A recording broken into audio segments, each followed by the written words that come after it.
کیا شب برات میں جاگنا اور روزہ رکھنا صحیح ہے؟ 15 شعبان کا روزہ کسی صحیح حدیث سے ثابت بولو بھائی نہیں. صرف جمہور کے نزدیک عبادت ہے 15 شعبان کی. اس کے علاوہ باقی کوئی بھی چیز، میرا اس پر بہت ڈیٹیل میں بیان ہے، یوٹیوب پہ سرچ کریں وہ بیان آ جائے گا. میسج ٹی وی والوں نے ایک انٹرویو لیا تھا اس پہ، اس میں نے دلائل سے ثابت کیا ہے. پوری مدلل بحث کی ہے کہ نہ اس رات میں قبرستان جانا چاہیے، نہ اس رات میں حلوے پکانے چاہیے، نہ اس رات میں الگ سے کوئی نہانا دھونا چاہیے، نہ اگلے دن کا روزہ رکھنا سنت ہے، نہ پٹاخوں کی کوئی حیثیت ہے. سمجھ رہے ہو؟ اب مجھے پتا ہے جو گالیاں آنے والی ہیں یوٹیوب پہ، چلو کوئی بات نہیں، اس کو بھی انجوائے کرتے ہیں. تو صرف ایک چیز ہے وہ، اور نہ اس رات میں تقدیر کے، صاف ہے قرآن میں کہ وہ لیلۃ القدر میں ہوتے ہیں. علامہ ابن تیمیہ رحمہ اللہ نے لکھا ہے کہ لیلۃ القدر کی اہمیت کو گھٹانے کے لیے بھی اس رات کو بہت زیادہ اہمیت دی گئی ہے. تو جتنی جس چیز کی اہمیت ہو اس کو اتنا ہی رکھنا چاہیے. تو صرف عبادت ہے، تو عبادت کی جمہور کے نزدیک کیا ہے وہ بھی اتفاقی نہیں ہے، یاد رکھو. جمہور کا مذہب بہرحال یہی ہے کہ اس رات کو عبادت کرنی چاہیے، اس کی فضیلت دوسری راتوں کی نسبت زیادہ ہے. آج کسی صاحب کا فون آیا کہ ہماری والدہ کا معمول رہا ہے اس رات کو دیگیں پکا کے تقسیم کرنے کا. اب والدہ مرحومہ دنیا سے چلی گئی، اب ہم چاہتے ہیں. میں نے کہا نہیں پکائیں. کہہ رہے کیا دیگ پکانے میں لوگوں کو، غریبوں کو کھانے کھلانے میں کیا حرج ہے، اس میں کون سی پابندی ہے؟ میں نے کہا پھر آج کھلا دیں، کل کھلا دیں، کیا خیال ہے؟ لوگ یہ بھی کہتے ہیں کہ بھئی آپ صدقات و خیرات سے کیوں روک رہے ہو لوگوں کو؟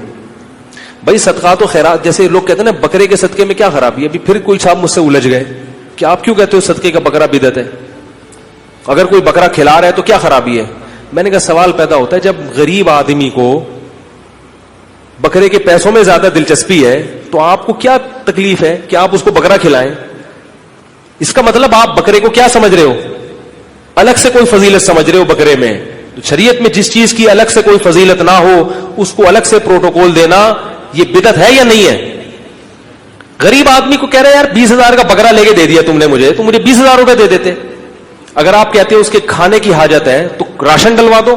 20,000 میں جو راشن ہے، بکرا ایک ٹائم پہ ختم ہو جائے گا، 2 دن چلے گا، اور راشن پورے سال چلے. اس کا مطلب یہ ہے کہ بکرا مقصد ہے آپ کا، بکرے کا لیبل لگایا جا رہا ہے، صدقے کا لیبل لگایا جا رہا ہے. مقصد کیا ہے؟ ارے بھائی، تو اس لیے وہ کہنے لگے کہ میں 15 شعبان کو چاہتا ہوں غریبوں میں دیگ تقسیم کروں، تو صدقے میں حرج کیا ہے؟ میں نے کہا بالکل کوئی حرج نہیں ہے، لہذا کل دیگ آپ تقسیم کر دیں. اگر آج لیٹ ہو گئے تو کل کر دیں. کہہ رہے نہیں کل نہیں، میں 15 کو کروں گا. میں نے کہا اس کا مطلب ہے کہ صدقہ اصل نہیں ہے، 15 شعبان کو اس طریقے سے منانا اصل ہے. تو جب شریعت میں نہیں ہے تو آپ کیوں اس رات کو صدقے کے حوالے سے پروٹوکول دے رہے ہو؟ جب نہیں ہے، اس میں کسی صحابی نے نہیں یہ کام کیا، اس رات کو دیگیں پکائی ہوں یا نہائے دھوئے ہوں یا کھانا کھلایا لوگوں کو. جو کام کرنے کا آؤ چپکے سے مسجد میں کسی کونے میں کھڑے ہو کر عبادت کرو یا اپنے گھر میں جا کے. ممکن ہے آپ کہیں کہ صدقہ بھی تو عبادت ہے، تو چپکے سے کسی غریب کو دے دو نا پیسے. کیا خیال ہے؟ جتنے پیسے دیگ میں خرچ ہوں گے تو بھئی چپکے سے کسی غریب کو جا کے دے دو. تو تہواروں میں کھلایا پلایا جاتا ہے. میں نے کہا عید کے دن کھلائیں، آپ لوگوں کو تہوار ہے، بقرعید میں کھلائیں، صحیح ہے نا؟ افطاری میں لوگوں کو کھلائیں، یہ کھلانے کا موقع ہے. آپ 15 شعبان کی رات کو پبلک کو جب خوب مرغن غذائیں کھلائیں گے تو وہ عبادت کے لائق، وہ مرغے کھا کے کیا کریں گے؟